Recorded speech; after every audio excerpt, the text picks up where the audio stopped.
విదేశాల్లో ఉన్నత విద్యను చదువుకోవాలని అనుకుంటున్నారా? అయితే వెంటనే ఫ్లైగ్రాడ్ ఓవర్సీస్ ఎడ్యుకేషన్ కన్సల్టెన్సీని సంప్రదించండి. మీ విదేశీ కలలను సాకారం చేసుకోండి. ఫ్లైగ్రాడ్ ప్రజాస్వామ్య సంస్కృతికి సంకేతం. వరంగల్కి ఒక దీర్ఘకాలికమైన ప్రజాస్వామ్య సంస్కృతి ఉంది. ఈ పట్టణానికి ఇక్కడ చైతన్యవంతమైన ప్రాంతం కూడా. ఇవాళ ముక్త కంఠంతో ప్రజా సంఘాలన్నీ కూడా కోరుకుంటుంది ఈ దేశంలో ఒక శాంతియుత వాతావరణం ఏర్పడాలి. మావోయిస్ట్ పార్టీకి అలాగే ప్రభుత్వానికి మధ్యన చర్చలు జరగాలి అనేటువంటి ఒక డిమాండ్ ఉంది.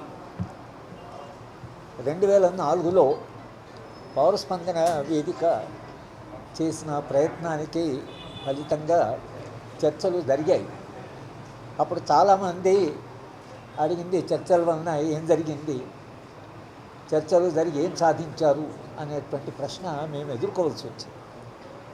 కానీ 20 ఏళ్ల తర్వాత ఆ చర్చల ప్రయోజనం ఏమిటో, దాని చారిత్రక ప్రాధాన్యత ఏమిటో ఇప్పుడు మనకు అర్థమవుతుంది.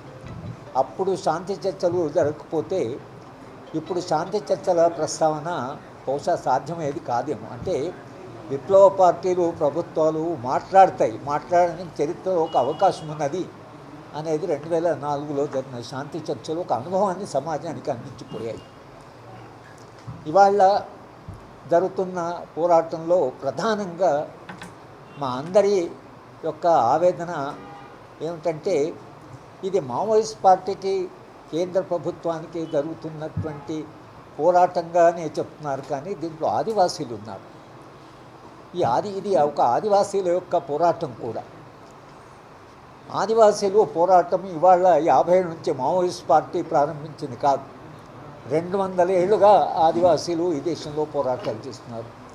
ఈస్ట్ ఇండియా కంపెనీ అడవిలోకి వెళ్ళినప్పటి నుంచి ఆదివాసీలు పోరాటం చేస్తున్నారు. ఇవాళ బిర్సా ముండా గురించి 150 ఏళ్ల క్రితము బిర్సా ముండా తన పోరాటాన్ని చేశాడు. అంటే పోరాటాలు నిరంతరంగా ఈ దేశంలో ఉండే ఆదివాసీ ప్రాంతాల్లో జరుగుతున్నాయి. ఇవాళ అది ఒక కీలకమైన మార్పుకి వచ్చి కీలకమైన దశకు వచ్చింది. మా అందరి కన్సర్న్ ఏమిటంటే, ఈ ప్రాణ నష్టం ఏదైతే జరుగుతుందో ఆ యుద్ధంలో పాల్గొంటున్న వాళ్ళే కాకుండా అమాయకమైన ఆదివాసీలు ఎవరుతున్నారో వాళ్ళు చాలామంది తమ ప్రాణాలు కోల్పోయారు. వారికేమీ దీంతో సంబంధం లేదు. చిన్న పిల్లలు, బడికి వెళ్ళే పిల్లలు, పాలు తాగుతున్న పిల్లలు, మహిళలు ఉదయం వాళ్ళు టాయిలెట్ పోవాలన్నా భయంగా పోవడం, ఒక వాతావరణం ఏదైతుందో ఆ వాతావరణం మనం ఊహించుకుంటే తప్పించి మనకు అర్థం కాదు. ఈ వాతావరణంలో జీవిస్తున్నటువంటి ఆదివాసీ ప్రాంతాలు ఏవైతున్నాయో వాటికి ఒక శాంతియుతమైన పరిస్థితిని మనం కల్పించగలిగితే ఆదివాసీలు తాము గౌరవంగా జీవించవచ్చు. ఈ మాట ఏం చెప్తున్నామంటే, ఆదివాసీల పోరాటాల వలన స్వాతంత్రోద్యమ కాలంలో సమకాలీనంగా ఆదివాసీల పోరాటాలు జరగడం వల్లనే భారత రాజ్యాంగంలో షెడ్యూల్ 5 వచ్చింది. మీరు ఎవరైనా పత్రికా మిత్రులు మీరు షెడ్యూల్ 5 తీసి చూడండి. షెడ్యూల్ 5లో ఈ దేశంలో ఉండే ఆదివాసీలకి భారత రాజ్యాంగం చేసిన వాగ్దానం ఏమిటంటే, మీ ప్రాంతానికి మీ అనుమతి లేకుండా మేము రాము, మీది స్వయం పరిపాలన ప్రభుత్వము, సమాజానికి ఏమైనా అవసరం ఉంటే, వనరులు ఏమైనా తీసుకోవాల్సిన అవసరం ఉంటే ప్రభుత్వం మీ అనుమతి తీసుకొని ఆదివాసీ ప్రాంతాలకు రావాలి. మన వాగ్దానం చేసిన ఆ వాగ్దానాలు నిలబడకపోవడం వలన మళ్ళీ పోరాటాలు జరిగితే దాని నుంచి 75 ఏళ్ళలో ఎన్నో చట్టాలు వచ్చాయి. మీరు చట్టం చూస్తే షెడ్యూల్ 5 తర్వాత మీకు SC/ST అట్రాసిటీస్ యాక్ట్ వచ్చింది, దాని తర్వాత మీకు 170 వచ్చింది, దాని తర్వాత పీసా వచ్చింది, దాని తర్వాత ఫారెస్ట్ రైట్స్ యాక్ట్ వచ్చింది. ఈ చట్టాలన్నీ ఏం చెప్తున్నాయి? ఆదివాసీ ప్రాంతాల్లో మనం వెళ్తున్నాము, మనం చెప్పిన వాగ్దానం ప్రకారం మళ్ళీ మనం వాగ్దానం చేస్తున్నాం, మీ అనుమతి లేకుండా మేము రాము. ఒకవేళ ఎమినెంట్ డొమైన్ అని ఉంది, అంటే ఒకళ్ళ సామాజిక ప్రయోజనం కొరకని వనరులు తీసుకోవాల్సి వస్తే ఆదివాసులను దాంట్లో భాగస్వామ్యం చేసి ఆదివాసుల అనుమతితో మనం అక్కడికి వెళ్ళాలి. ఇది మనము ప్రజలుగా ఆదివాసులకు చేసిన వాగ్దానం. ఈ వాగ్దానం ఏమైంది అనేటువంటి ప్రశ్న ఒకటి వస్తుంది. పాణికుడు చెప్పాడు, భారత రాజ్యాంగం మీకేం మ్యాండేట్ ఇచ్చింది, వాళ్ళు ఏం జరుగుతుంది. దాని ప్రకారమైన ఆదివాసీ ప్రాంతాల్లో జరుగుతున్న పోరాటాలకి మూల కారణాలు ఏమిటి, ఎందుకు ఆదివాసులు ఇంతకాలంగా పోరాటాలు చేస్తున్నారు అనేటువంటి విషయం ఏదైతుందో అది ఇవాళ చర్చకు రావాలి. శాంతి చర్చలు జరగమంటే శాంతి అంటే ఇది శ్మశాన శాంతి కాదు, అది సజీవమైన శాంతి. శాంతి వలన వచ్చే ప్రయోజనం ఏంటంటే రెండు ప్రాంతాలు కూర్చొని మాట్లాడుకోవడానికి అవకాశం, అంటే వాళ్ళు తమ సమస్యల గురించి మూలాలకు వెళ్ళడానికి, ప్రభుత్వానికి కూడా మూలాలకు వెళ్ళడానికి ఒక మార్గం ఇది. అంటే రేపు ఎలాంటి విధానాల వలన మొత్తం ఆదివాసీ ప్రాంతాలు శాంతియుతంగా జీవించగలుగుతాయనేటువంటిది ఒక ప్రయత్నం జరగాలి. శాంతి చర్చలు అనేవి దానికి ఒక ప్రాతిపదికగా మేమందరం భావిస్తున్నాం. అంబేద్కర్ గారిని ప్రజాస్వామ్యాన్ని నిర్వచించమంటే ఆయన నిర్వచించేది ఏమిటంటే democracy is a form of governance which brings about revolutionary transformation in the social and economic life of society without bloodshed. రక్తపాతం లేకుండా సమాజంలో విప్లవాత్మక మార్పులు, ఏ మార్పులు? సామాజిక ఆర్థిక జీవనంలో విప్లవాత్మకమైన మార్పులు రక్తపాతం లేకుండా జరగడమే ప్రజాస్వామ్యం అన్నాడు. ఇవాళ శాంతి చర్యలకు అది ప్రాతిపదిక.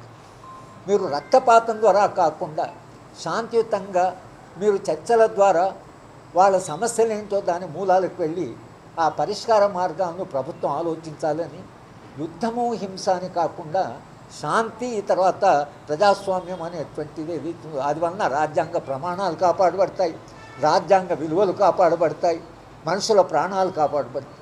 ఇక్కడ కూర్చున్న మిత్రులందరికీ కూడా నేను ప్రత్యేకంగా చెప్తున్నది ఏమిటంటే, మనం ఎక్కడైనా వెళితే ఏదైనా శవమో పోతుంటే మన మనస్సు చివుక్కుమంటుంది. వాళ్ళతో మనకు పరిచయం లేకపోవచ్చు, మనకేం సంబంధం లేకపోవచ్చు. ఎందుకంటుంది చివుక్కుమని అంటే మనకు సంబంధించిన మానవ జాతికి సంబంధించిన ఒక మనిషి చనిపోయాడంటే మనసు బాధపడుతుంది. ప్రాణం అంటే మనుషులు అంత విలువ ఉంటుంది. ఇవాళ ప్రాణానికి విలువ లేకుండా మనుషుల ప్రాణాలు తీయడం అనేది అవుతుందో అది అనాగరికము, అమానవీయం కూడా. కనుక ఇవాళ ఒక చరిత్ర ఒక మలుపు తిరిగి మావోయిస్ట్ పార్టీ అంటే హైదరాబాద్లో జరిగినటువంటి ఒక చర్చలో శాంతి ప్రయత్నం జరగాలి అని జస్టిస్ చంద్రకుమార్ గారి ఆధ్వర్యంలో జరిగిన ఒక సదస్సుకి స్పందనగా మావోయిస్ట్ పార్టీ మేము చర్చలకు సిద్ధమే అన్నారు. దానికి స్పందనగా పౌర సమాజం నుంచి అంటే ప్రజా సంఘాలన్నీ కూడా ప్రభుత్వాన్ని అంటే వాళ్ళు చర్చలకు సిద్ధమని అంటున్నారు. ఇప్పుడు కూర్చొని చర్చించండి, శాంతి గురించే కదా చర్చించేది. మీరు ప్రభుత్వంగా రాజ్యాంగబద్ధంగా ప్రభుత్వం నడవాలి కాబట్టి ప్రభుత్వం కూడా శాంతి చర్చలు జరపాలి. దానికి మావోయిస్ట్ పార్టీ ఒక నెల రోజులు మీరు కాల్పుల విరమణ పాటిద్దాం, ఆ నెల రోజుల్లో మేము మొత్తంగా పార్టీగా నిర్ణయం తీసుకొని మేము ప్రకటిస్తాం, మీతో మేము చర్చలకు రావడానికి సిద్ధంగా ఉన్నాం, మాకు కొంత గాలి పీల్చుకునే అవకాశం ಇದೆ, మా వాళ్ళతో మాట్లాడి మా పార్టీ నిర్ణయం, కానీ పార్టీ నిర్ణయం కూడా శాంతి చర్చల వైపే ఉంటుంది అనేటువంటి ఒకటి ఆయన ఈస్ట్ జోన్ యొక్క రూపేష్ అనే అతను ఒక ప్రకటన చేశాడు. 2-3 సార్లు ప్రకటన చేశాడు. భారత ప్రభుత్వాన్ని మనం అడుగుతుంది ఏంటంటే మీరు స్పందించండి, మీరు మీ బలగాలు మేము అన్నీ ఉండనే ఉంటాయి, కానీ విప్లవ పార్టీ మేము చర్చలకు సిద్ధమే అన్నప్పుడు మీరు చర్చలు జరపడం అనేది దేశంలో ఉండేటువంటి సుదీర్ఘమైనటువంటి ఒక వారసత్వం ఉంది. అది అశోకుడి దగ్గర నుంచి మనకు ఆ వారసత్వం. బుద్ధుడు, అశోకుడు, గాంధీ, అంబేద్కర్ అందరూ కూడా శాంతియుతంగా సమాజంలో మౌలికమైన మార్పు రావాలని కోరుకున్నారు. కనుక ఇవాళ మీరు ఒకళ్ళ చర్చలోకి వచ్చి సమస్యలు ఏమిటి, ఆదివాసీ ప్రాంతాల్లో ఎందుకు వాళ్ళు ఇంత అల్జడిలో ఉన్నారు, ఎందుకు ఇంత 100 సంవత్సరాల నుంచి పోరాటం చేస్తున్నారు అనే మూలాలకు వెళ్ళడానికి శాంతి ఒక రకమైనటువంటి అవకాశం. కనుక ఈ అవకాశం ఏదైతే వచ్చిందో భారత ప్రభుత్వాన్ని మనం అడుగుతున్నది ఏంటంటే మీరు ఈ యుద్ధాన్ని కాస్త ఆపి ఒక 6 నెలల కాలంలో మీరు శాంతి చర్చలు జరిపి మొత్తం సమాజం దాన్ని కోరుకుంటుంది కాబట్టి సమాజం యొక్క కోరిక మేరకైనా మీరు శాంతి చర్చలు జరపండి. మీరు ఇమీడియట్గా కాల్పుల విరమణను ప్రకటించి మీరిద్దరు కూర్చొని మాట్లాడుకుంటే సమాజం దాన్ని హర్షిస్తుంది. తప్పకుండా సమాజంలో ఇవాళ ఒక్క మన రాష్ట్రంలో కాదు, దేశంలో 5-6 రాష్ట్రాల్లో చాలా పెద్ద ఎత్తున ఉద్యమాలు జరుగుతున్నాయి. శాంతి చర్చలు జరపండి అని వెస్ట్ బెంగాల్లో, కేరళలో, పంజాబ్లో, భిన్న రాష్ట్రాల్లో ఉద్యమాలు జరుగుతున్నాయి. దేశవ్యాప్తంగా ప్రజాస్వామ్యవాదులందరూ చర్చలు జరగాలని అంటున్నారు.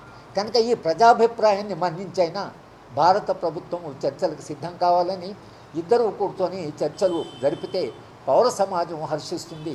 మనందరం కూడా శాంతి కొరకని తప్పకుండా ప్రయత్నం చేయాలి. ఇక్కడ కూర్చున్న వాళ్ళందరూ కూడా ఈ ఏదైతే ఈ ప్రక్రియకు మనం స్పందించాలి, మానవీయంగా స్పందించాలి. మనుషుల ప్రాణం పోకుండా మనం కాపాడవలసిన అవసరం ఉంది. మనుషులుగా ఇతర మనుషులు చనిపోతుంటే ఆ మనుషులు అలా చనిపోకూడదు, అంత అన్యాచురల్గా మనుషులు చనిపోకూడదు అనేటువంటి ఒక మానవీయ విలువతో మనం దీనికి స్పందించవలసిన అవసరం ఉంది. వరంగల్ ఉండేటువంటి ఒక దీర్ఘమైనటువంటి సంస్కృతి వలన మీరు ఇంత పెద్ద ఎత్తున మీడియా వచ్చింది. మీకు కూడా మేము ధన్యవాదాలు చెప్తాం. మీడియా కూడా శాంతి కొరకని తమ వంతు ప్రయత్నం తాము చేయాలి. ఆ శాంతి మీకు కూడా అవసరం, మీడియాకు కూడా అది అవసరం. శాంతియుత పరిస్థితిలోనే మనం కాస్త గౌరవంగా పనిచేయగలము, స్వేచ్ఛగా పనిచేయగలము. కనుక ప్రజాస్వామ్యాన్ని, స్వేచ్ఛని, భారత రాజ్యాంగాన్ని, రాజ్యాంగ విలువల్ని, ఆదివాసీ చట్టాలని, ఆదివాసీ హక్కులను గౌరవించడం కొరకైనా ఇద్దరూ కూర్చొని మాట్లాడుకోవాల్సిన అవసరం ఉంది. ప్రజా సంఘాలన్నీ కూడా ముక్త కంఠంతో శాంతి చర్చలు జరగాలని కోరుకుంటున్నాను.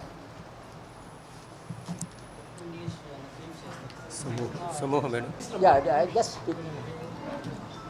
today India has reached a very critical point.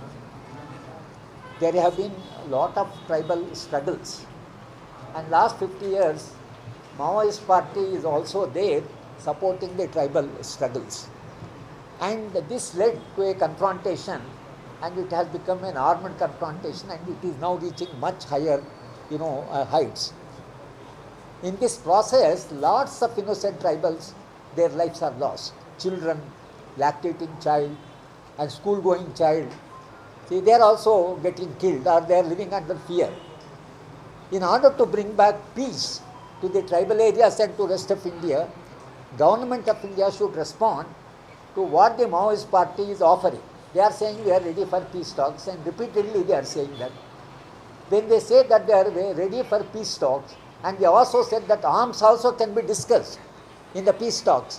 We can discuss all issues and discuss issues in such a way to find lasting solutions. That's what they have said. We are asking the government of India, please respond, because it is your responsibility to bring peace. War will never, bring peace.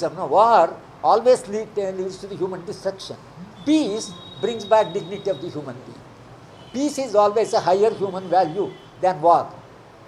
At least to respect our great tradition of Ashoka, Buddha, Gandhi, Ambedkar, protect this tradition, and please, we are all unitedly asking the government of India, respond and come for peace talk and immediately declare, a sort of ceasefire to facilitate, to create conditions for peace. Professor Katya Nivit.